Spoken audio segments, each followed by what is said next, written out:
get on with top stars. Woohoo! Here we go.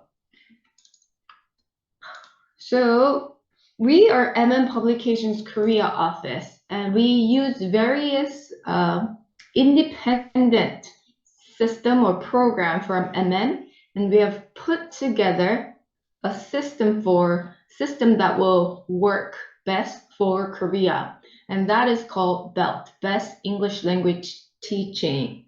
But it also stands for our other philosophies, such as blended learning, experiential learning, learner-centered approach, and critical thinking skills.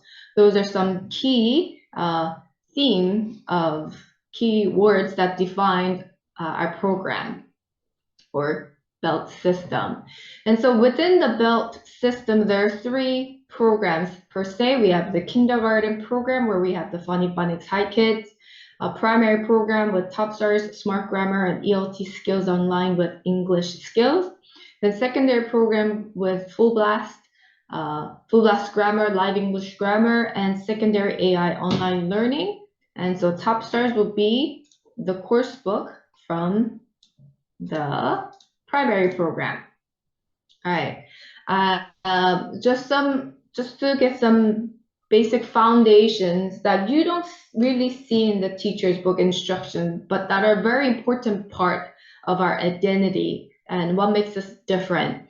First is understanding who our target learners are. For our students, English isn't a second language. They can't go out and they're not required to use the English for their daily lives. They don't need to speak English to work or to go to school. And so for our student, English is a foreign language. And more research are saying that we need to teach the foreign language differently from second language. And that is because their environment, right? How much opportunity your student has to practice or to utilize the language, right? Our students' foreign language is very limited.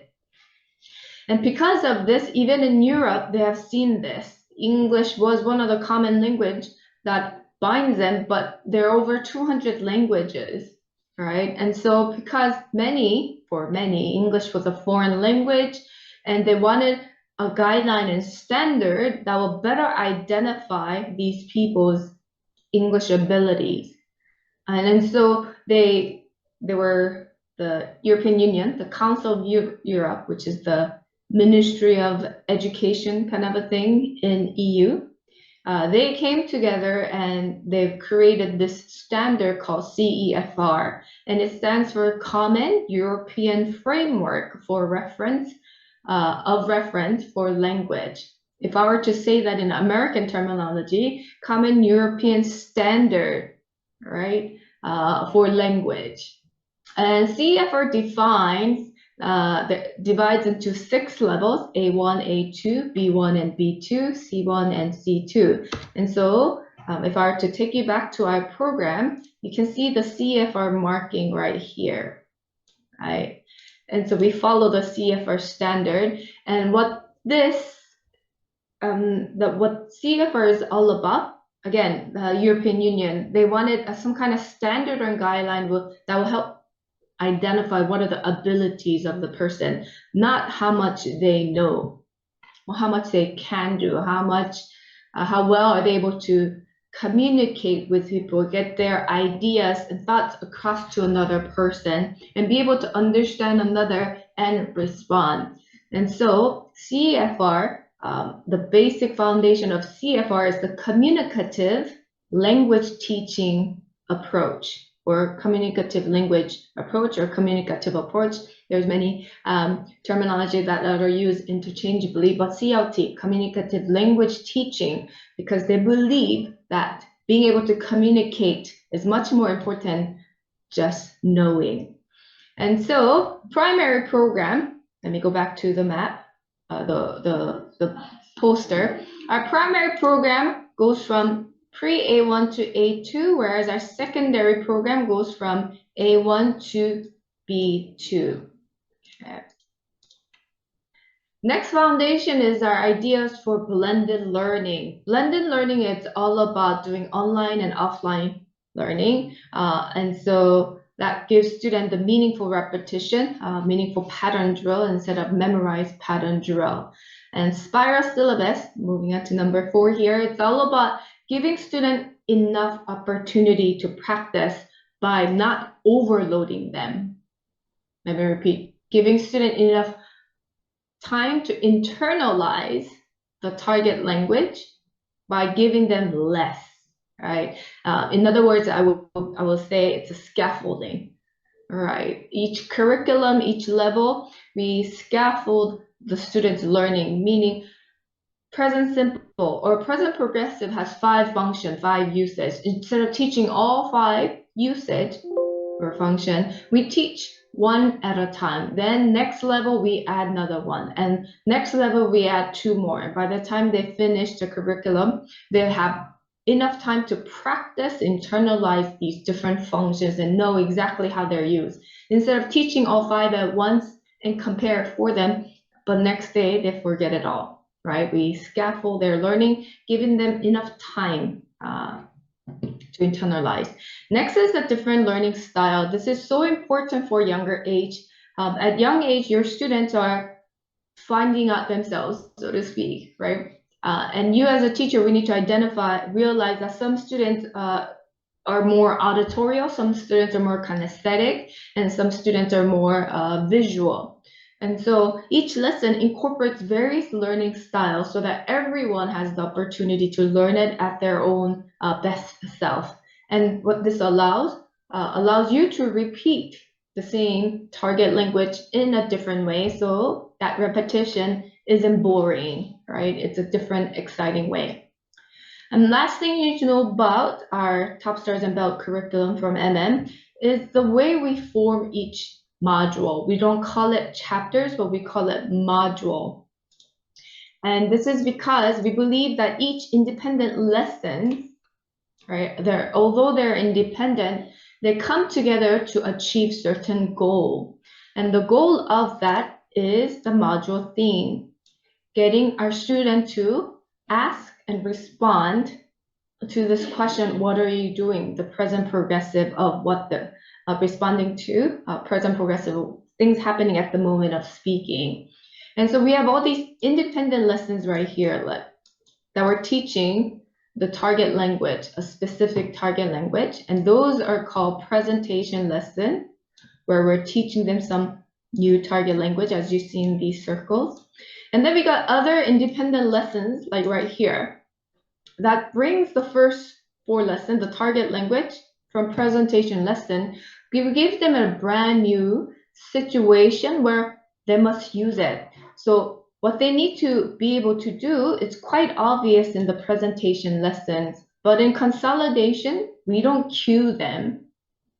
We give them a situation, and through your question, through the class activity, you as a teachers are able to check how well these target language has stuck with the student. If not, which one you need to add more onto or give them more opportunity to practice. And so those lessons right here are called consolidation lessons. And consolidate, make it strong by coming together, right? And so this is the reason why we don't, at MM and Belt English, we don't have many worksheets. There's only so much you can do through worksheet. You as a teacher needs to pull that out for the students, especially at younger age, right? So consolidation lessons and presentation lessons. If you realize the difference, you would need to teach it quite differently. As I mentioned earlier about communicative language teaching, and I talk about here in this how memorizing doesn't mean that they know how to use or say or utilize the target language at any place, at correct situation. That requires practice, and that must happen in the class.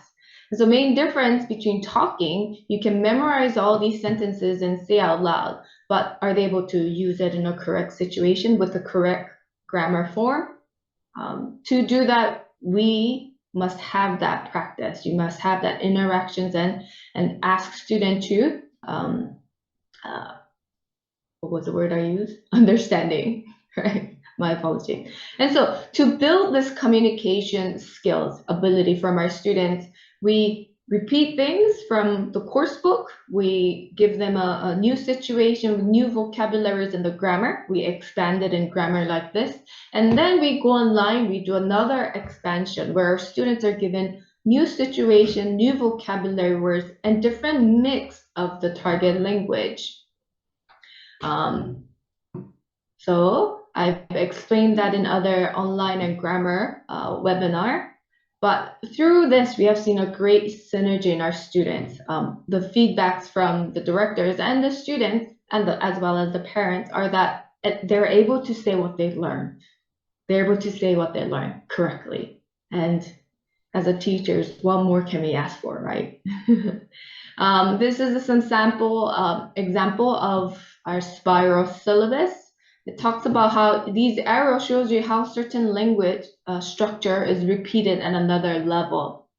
You see that repetition happening. We don't teach all the structure, all functions of certain grammar at one time. We scaffold it through the levels.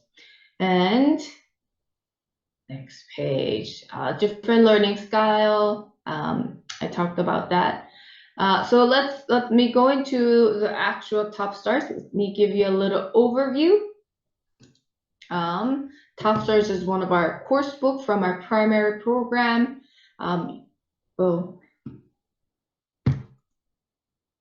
we go.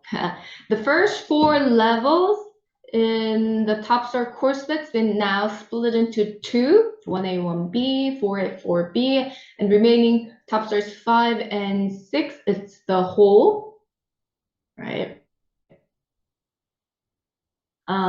We have the assessments happening, but I'll skip through that. Within our curriculum, you'll be teaching top stars twice a week. We have the curriculum that tells you when to cover which lesson, when to do the module test. And so the idea is that you teach the course book twice a week, like Tuesdays and Thursdays.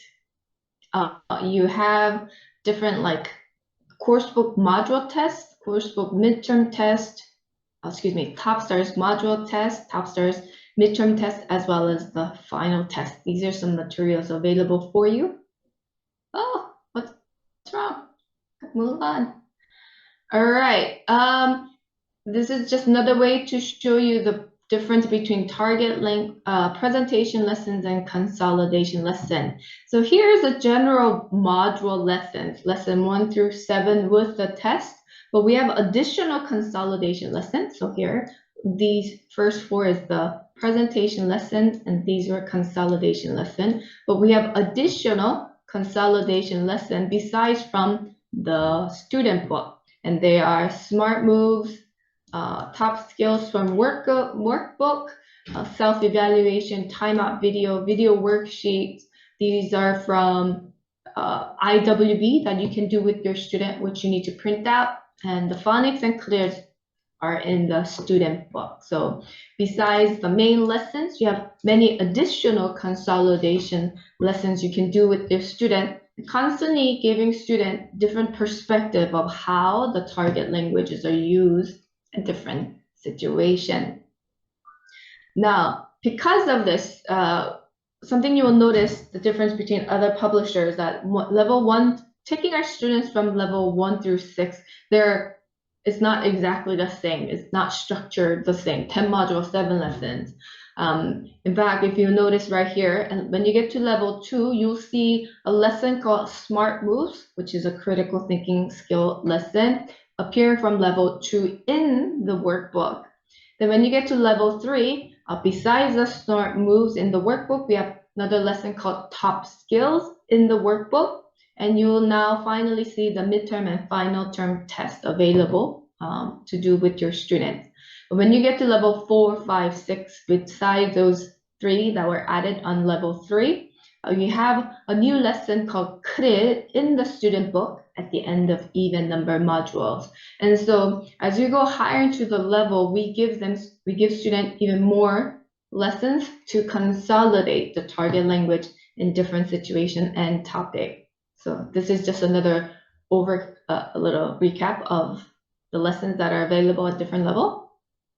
Now for you have some, I'm going to talk about some teachers resource material that's available with the top stars. First is the IWB. It's the multimedia tool that you'll be using in the classroom. Here's some general instructions, but I'm going to skip through that. But literally, I say IWB is your best friend, so get to know them well. And then we have what's called the teacher's book. I call this the Bible. And so remember, teacher's book is to inspire you. It's to give you a general structures on how to teach this, what to highlight, what is the important part of this lesson that you need to accomplish with your student. And so there's instructions on how to do, but you do need to adopt from teacher's book for two reasons. Teacher's book's been written with the instructions with class CD, audio CD, but you have the IWB in your classroom that you can use. And so while studying the teacher's book, study it with the IWB, and so you can practice how you're going to adopt this into your classroom, right? And also ask yourself why. Why would we ask? Well, we instruct you to teach it this way or ask these questions or do these games. If you ask yourself why, then you have better idea on what is our objective, what is our goal for this lesson or TOPSers as general. Okay, we have teacher's resource CD or teacher's resource material in the USB with all these printable materials and some general rules of thumb that I always encourage teachers to follow. And first one is understanding, with this understanding that you must give your student enough time to do the speaking activity, right? That is the highlight.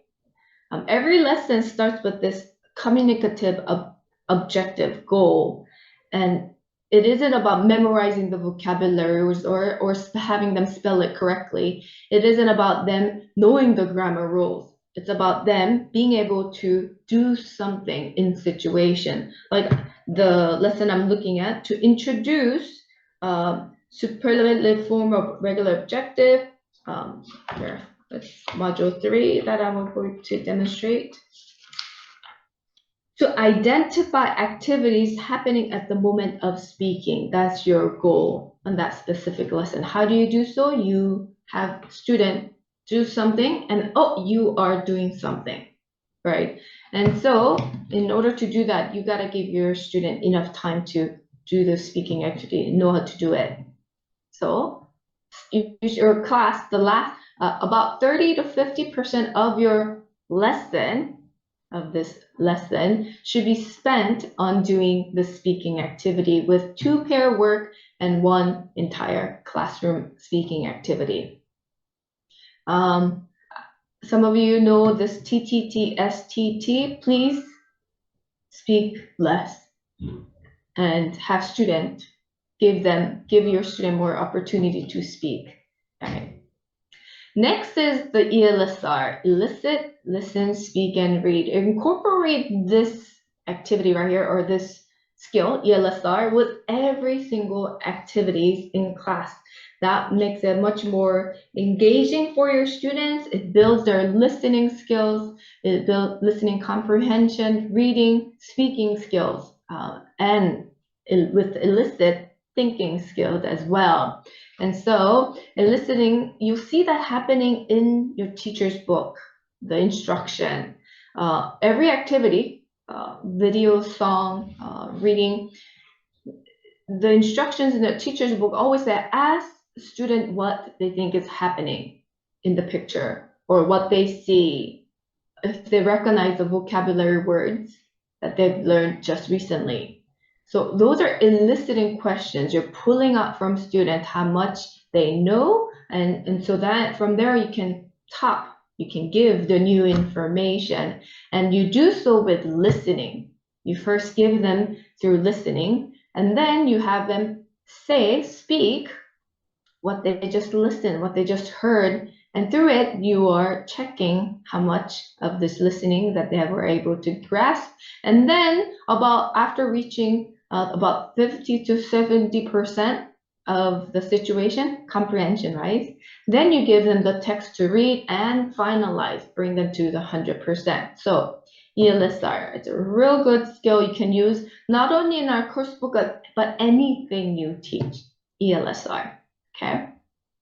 Next is encouraging your student to speak in complete sentences. This is super easy, but hard at the same time. All right, I always give our student this clue or this symbol or sign. I don't know if you can see me in the small corner right here. I ask them to speak in complete sentence with this symbol or clue them in with the first word. I see a, right? Whatever student's missing, I'll fill in that and ask student to complete the sentence or say the whole sentence in correct grammar order. Because if you get them to speak like that, that's how they'll hear other things, and that's how they'll be able to turn it into writing as well as in speaking later on. Okay. Right.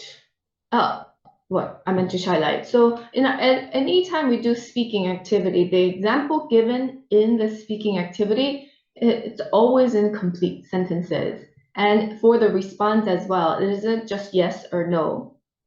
It's yes, I do, no, I can't, right? No, I don't. So be sure your student speaks in complete sentences. Next is recycling. In your teacher's book, you'll be given lots of comprehension questions to ask your students. If you read them carefully, about 80% of these comprehension questions are from something that they have learned in previous modules and lessons. What this tells you is that you should grade your language to what they have learned, meaning recycle the target language that you've taught them. This really builds confidence in the student, knowing that they're able to understand you and respond in correct sentence. And so please learn to recycle. One of the tips I've given you besides this was to always take a look at the syllabus in the teacher's book, because that's a summary of what you're teaching your student before you go to the class, and kind of formulate the questions you will ask your students besides ones given, because that's like some bare minimum we give you. Next, another practical tip I've written here in this blue right here is when you ask questions, right?